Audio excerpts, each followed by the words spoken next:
Breaking చూస్తున్నాం. Senior journalist Kommineni శ్రీనివాసరావుకు ఊరట లభించింది. ఆయనను వెంటనే విడుదల చేయాలని సుప్రీంకోర్టు ఆదేశించింది. అమరావతి మహిళలపై అసభ్యకర వ్యాఖ్యలు చేసిన కేసులో కొమ్మినేనిని తుళ్లూరు పోలీసులు అరెస్టు చేయగా క్రింది కోర్టులో బెయిల్ కోసం దరఖాస్తు చేశారు. అక్కడ ఆయన బెయిల్ పిటిషన్ పెండింగ్ లో ఉండగానే సుప్రీంకోర్టును ఆశ్రయించారు. వాక్ స్వాతంత్ర్యాన్ని రక్షించాలన్న జస్టిస్ ప్రశాంత్ కుమార్ మిశ్రా, జస్టిస్ మన్మోహన్ ధర్మాసనం ప్రజాస్వామ్యాన్ని పరిరక్షించాలని పేర్కొంది. నవ్వినంత మాత్రాన అరెస్ట్ చేస్తారా అంటూ సుప్రీం ధర్మాసనం ప్రశ్నించింది. అలాగైతే కేసుల విచారణ సందర్భంగా తాము కూడా నవ్వుతుంటామన్న సుప్రీం డిబేట్లను గౌరవప్రదంగా నిర్వహించాలని హితవు పలికింది. రైట్గా ఇదే అంశానికి సంబంధించి మరింత సమాచారం మా ప్రతినిధి గాలిబ్ ఫోన్ ఇన్ లో అందించడానికి సిద్ధంగా ఉన్నారు. ఎస్ గాలిబ్, అమరావతి మహిళలపై అనుచిత వ్యాఖ్యలు చేసి అరెస్ట్ అయినటువంటి జర్నలిస్ట్ కేఎస్ఆర్ ని వెంటనే విడుదల చేయాలంటూ సుప్రీం ధర్మాసనం అభిప్రాయపడినట్లుగా తెలుస్తోంది. పూర్తి అప్డేట్స్ ఏంటి? ఏదైతుందో డిబేట్లను గౌరవపదంగా నిర్వహించాలంటూనే కొమ్మినేనికి ఒక పక్కన చురకలు వేస్తూ ఇందుకు సంబంధించి కొమ్మినేనికి బెయిల్ మంజూరు చేస్తూ సుప్రీంకోర్టు కొద్దిసేపటికనే ఆదేశాలు జారీ చేయడం జరిగింది. అయితే ఈ సందర్భంగా కొన్ని కీలకమైన వ్యాఖ్యలను సుప్రీంకోర్టు ధర్మాసనం చేయడం జరిగింది. ప్రధానంగా ఇందుకు సంబంధించిన విచారణ జరిపిన జస్టిస్ పికే మిశ్రా అట్లాగే జస్టిస్ మన్మోహన్ వ్యాఖ్యలను చూసినట్టయితే ప్రధానంగా వాక్ స్వాతంత్రాన్ని రక్షించాలనేది కూడా వాళ్ళు వ్యాఖ్యలు చేశారు. అయితే ప్రజాస్వామ్యాన్ని పరిరక్షించాలి, నవ్వినంత మాత్రాన అరెస్ట్ చేస్తారా, అలాగైతే కేసుల విచారణ సందర్భంగా మేము కూడా నవ్వుతుంటామన్న జస్టిస్ మిశ్రాతో పాటు మరోపక్క మన్మోహన్ కూడా వ్యాఖ్యలు చేశారు. అయితే డిబేట్లకు సంబంధించి మాత్రం గౌరవప్రదంగా నిర్వహించాలి, ఒకరిని టార్గెట్ చేస్తూ ఒకరిని కించపరిచే విధంగా కూడా ఎక్కడ డిబేట్లు నిర్వహించకూడదు అనే ఒక చురకలను మాత్రం ధర్మాసనం ఇవ్వటం జరిగింది. అయితే విడుదల సందర్భంగా అవసరమైన షరతులు ఏదైనా ఉంటే గనక ట్రయల్ కోర్టు విధిస్తుంది అనేది కూడా వ్యాఖ్యలు చేశారు.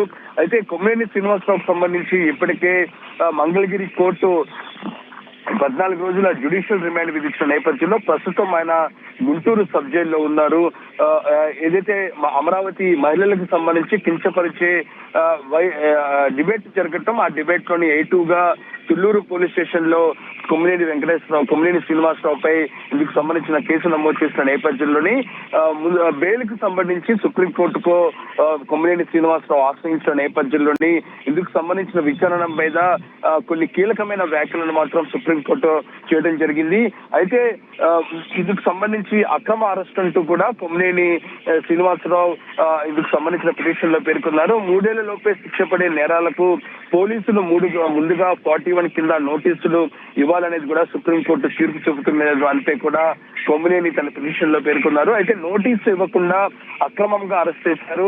సుప్రీంకోర్టు తీర్పును పోలీసులు ఎక్కడా పాటించలేదంటూ కూడా కొమ్మినేని శ్రీనివాస్ తరపున న్యాయవాది సుప్రీంకోర్టు ధర్మాసనం ముందు సమర్పించడం జరిగింది. అయితే కేఎస్ఆర్ లైవ్ షోలో గెస్ట్ చేసిన వ్యాఖ్యలకు యాంకర్ కి ఎలా బాధ్యత వహిస్తారనేది కూడా ఆయన తెలియజేసిన నేపథ్యంలోని ఓవరాల్ గా కొమ్మినేని అరెస్టుకు సంబంధించి అక్రమంగా చేశారు, ముందస్తుగా ఎక్కడా సమాచారం లేదు, 70 ఏళ్లకు పైబడిన సీనియర్ సిటిజన్లు ఇలా దారుణంగా అరెస్ట్ చేస్తారంటూ కూడా కొన్ని అంశాలను కొమ్మినేని శ్రీనివాస్ తరపున న్యాయవాది సుప్రీంకోర్టు ఉంచిన నేపథ్యంలోని ఓవరాల్ గా కోర్టుకు సంబంధించి పిటిషన్ లో అంశాలను పూర్తిగా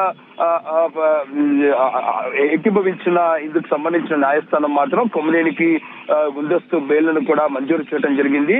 అయితే ఏదైనా షరతులు ఉంటే కింద జరుగుతున్న ఏదైతే మంగళగిరి కోర్టులో జరుగుతున్న ట్రయల్ రన్ కోర్టు ఏదైనా షరతు ఇస్తే దానికి అనుగుణంగా ముందుకు వెళ్లాలంటూ కూడా సుప్రీంకోర్టు వ్యాఖ్యానించడం జరిగింది. అయితే ఏదైనా డిబేట్లకు సంబంధించి నిర్వహిస్తే గౌరవపదంగా నిర్వహించాలి, ఎక్కడా ఒకరిని కించపరిచే విధంగా చేయొద్దు కూడా కొన్ని కీలకమైన వ్యాఖ్యలను సుప్రీంకోర్టు చేయడం జరిగింది. అంటే ఓవరాల్ చూసినట్టయితే కొమ్మినేనికి సుప్రీంకోర్టులోని ఊరట లభించిన పరిస్థితి స్పష్టంగా కనబడుతుంది. అయితే తర్వాత పోలీసులు ఎటువంటి స్టెప్ అయిపోతున్నారు, సుప్రీంకోర్టులోని బెయిల్ వచ్చిన నేపథ్యంలో దాన్ని కౌంటర్ చేయబోతారా లేదా మాత్రం చూడాల్సి ఉంది. అయితే మరి కొమ్మినేనికి బెయిల్ వచ్చిన నేపథ్యంలో కృష్ణంరాజు కూడా బెయిల్ వస్తుందనే ఊహాగానాలు అయితే ఉన్నాయి.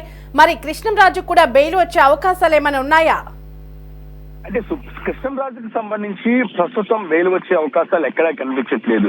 ఎందుకంటే సుప్రీంకోర్టు కొమ్మినేని శ్రీనివాసరావుకు బెయిల్ మంజూరు చేసే సమయంలో చేసిన వ్యాఖ్యలు చూసినట్టయితే ఎవరైతే డిబేట్లు నిర్వహించే వారిను దోషులుగా ఎలా చేరుస్తారు, ఎవరైనా నవ్వితే వాళ్ళ మీద కేసులు పెడతారనే వ్యాఖ్యలు చూసినట్టయితే ఇందులో యాంకర్ పాత్రగా వహించిన కొమ్మినేని శ్రీనివాసరావు సంబంధించి పూర్తి స్థాయి బాధ్యత వహించరు అనే అంశాన్ని సుప్రీంకోర్టు కరాఖండిగా చెప్పింది. అయితే ప్రధాన వ్యక్తిగా ఉన్న A1 గా ఉన్న కృష్ణరాజుకు సంబంధించి డైరెక్ట్ గా ఆయన నేరుగా అమరావతికి సంబంధించిన మహిళలను కించపరిచేలా మాట్లాడారు. వైశ్య రాజధానిగా అంటూ కూడా కొన్ని ఘాటైన వ్యాఖ్యలు చేసిన నేపథ్యంలో ఈ వ్యాఖ్యలు నేరుగా కృష్ణరాజే చేసిన నేపథ్యంలోని ఆయనపై ఖచ్చితంగా చర్యలు ఉండబోతున్నాయి. ఆయన సుప్రీంకోర్టుకు వెళ్ళినా సరే ఖచ్చితంగా సుప్రీంకోర్టులోని ఎదురు దెబ్బ తగిలే అవకాశాలే మరింతగా ఎక్కువ కనపడుతున్నాయి. మరోపక్క A1 గా ఉన్న కృష్ణరాజుకు సంబంధించి కొన్ని కీలకమైన కేసులు కూడా బనాయించారు. ఏదైతే ఉందో మహిళలను దూషించడం, దాంతో పాటు మహిళలను కించపరిచేలా మాట్లాడటమే కాకుండా ఓ ప్రాంతానికి పూర్తిగా ఒక అంశాన్ని వాళ్ళకి జోడించి ఆ ప్రాంతానికి ఉన్న ప్రజలను కూడా వ్యక్తిగతంగా భంగపరిచే దిశగా కూడా కృష్ణరాజు చేశారనే అంశానికి సంబంధించి ఇప్పటికే కేసులు నమోదై SC/ST అట్రాసిటీ కేసులు కూడా నమోదైన పరిస్థితి కనబడుతుంది. ఎందుకంటే ఆ ప్రాంతంలో చాలా మంది SCలు ఉంటారు, STలు ఉంటారు. వాళ్ళకి సంబంధించిన జీవితాలు కూడా ముడిపడి ఉన్న నేపథ్యంలో వాళ్ళను కూడా ప్రతిష్టను భంగపరిచేలాగా కృష్ణరాజు వ్యాఖ్యానించిన పరిస్థితి ఉంది. ఈ అంశాలను పూర్తిగా ఏకీభవించే అవకాశాలు ఎక్కువగా కోర్టు కనపడుతున్నాయి. ఈ నేపథ్యంలో ఈ సుప్రీంకోర్టు కావచ్చు, మరోపక్క హైకోర్టుకు కృష్ణరాజు వెళ్ళినా సరే ప్రస్తుతం ఆయన నేరుగా దూషించినట్లుగా ఇందుకు సంబంధించిన వీడియో ఫుటేజ్ ఉంది. వీడియో ఫుటేజ్ కు సంబంధించి పూర్తిగా ఆధారాలు ఎక్కువగా కనపడుతున్నాయి.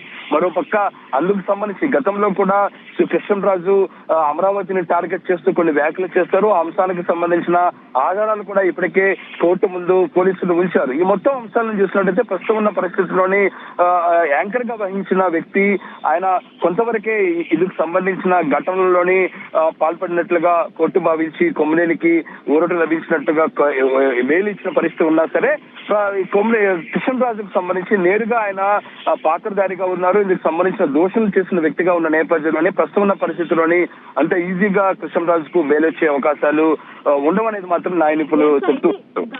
ఈ మధ్య ప్రెస్ మీట్ లో సజ్జల అమరావతి మహిళలను ఉద్దేశిస్తూ సంకర జాతి అంటూ కూడా వారిని సంబోధించారు. మరి సజ్జల మీద కూడా ఏమైనా యాక్షన్ తీసుకునే అవకాశం ఉందా? ఖచ్చితంగా సజ్జలకు సంబంధించి ఇప్పటికే ఆంధ్రప్రదేశ్ రాష్ట్ర మహిళా కమిషన్ దీన్ని ఇప్పటికే నోటీసులు జారీ చేసింది. సుమోటోగా స్వీకరించి నోటీసులు జారీ చేసిన పరిస్థితి కనబడుతుంది. నిన్న చూసినట్టయితే తాడేపల్లి పోలీస్ స్టేషన్ లోని అమరావతి మహిళలు ఎవరైతే ఉంటారో వాళ్ళు కూడా పోలీస్ స్టేషన్ లో కంప్లైంట్ చేసిన నేపథ్యంలో పోలీసులు కూడా కేసు నమోదు చేసిన పరిస్థితి ఉన్న నేపథ్యంలో ఖచ్చితంగా సజ్జల రామకృష్ణారెడ్డిపై కూడా చర్యలు తీసుకోబోతున్నారు. ఎందుకంటే ఆయన నేరుగా ప్రెస్ మీట్ లోనే సంకర జాతి అంటూ కూడా కొన్ని వ్యాఖ్యలు చేయడం నేపథ్యంలోని ఇప్పటికే అమరావతి మహిళలు తీవ్ర స్థాయిలోని వాళ్ళు పూర్తి స్థాయిలోని ఆవేశం వ్యక్తం చేస్తున్నారు. ఖచ్చితంగా సాక్షి డిబేట్ లో చేసిన వ్యాఖ్యల్ని వాళ్ళు జీర్ణించుకోలేని తరుణంలోని తాజాగా సజ్జల రామకృష్ణారెడ్డి నేరుగా ప్రెస్ మీట్ పెట్టి వాళ్ళను భంగపరిచే విధంగా మాట్లాడిన పరిస్థితిని చాలా సీరియస్ గా తీసుకున్నారు. ఈ అంశానికి సంబంధించి ఇప్పటికే ఆంధ్రప్రదేశ్ రాష్ట్రానికి సంబంధించిన మహిళా కమిషన్ సుమోటోగా స్వీకరించి నోటీసులు జారీ చేసింది. మరోపక్క తాడేపల్లిలో కూడా నిన్న మహిళలు ఫిర్యాదు చేసిన నేపథ్యంలో దానిపై కూడా కేసు నమోదు చేస్తున్న నేపథ్యంలో ఖచ్చితంగా 1-2 రోజుల్లోని సజ్జలపై కూడా చట్టపరమైన చర్యలు తీసుకునే అవకాశాలు ఎక్కువగా కనబడుతున్నాయి.